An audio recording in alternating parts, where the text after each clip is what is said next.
that this is not the beginning of China, United States, and began to build up their economic and other human the interdependence. And this is an independent position reached by Deng Xiaoping.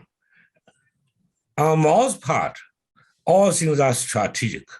But this is anyway, and normalization, beginning of normalization, prepared one of the preconditions to let later Deng Xiaoping, another strategic genius of China, to make his decision, and of course, and responded positively by people like President Carter, and make China the relations with the United States much more broad and go to economic, social, and human aspects, and to make China and the United States begin to be interdependent in other areas and beyond the strategy.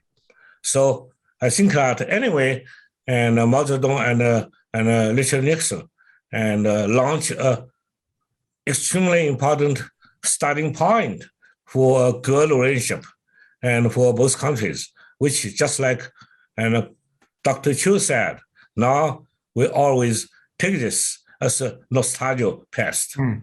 Yeah, but Professor Shi and Tom, having said that, from my point of view, so 50 years ago, China and the United States, or the Mao Zedong and Richard Nixon, they explored the new era of the U.S.-China, U.S.-Sino relationship simply or largely because of the common or similar strategic interest, because both was like to counterbalance with the Soviet Union.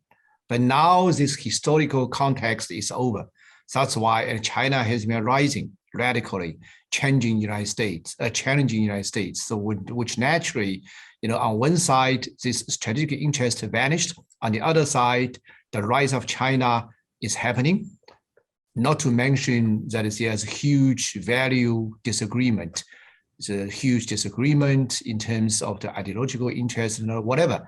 So having said that, logically, what I'm seeing is the conflict between the United States and China was more inevitable than 50 years ago. 50 years ago, that just happened coincidentally. Just like now, in terms of the Indo-Pacific strategy of the United States, which has been announced last week.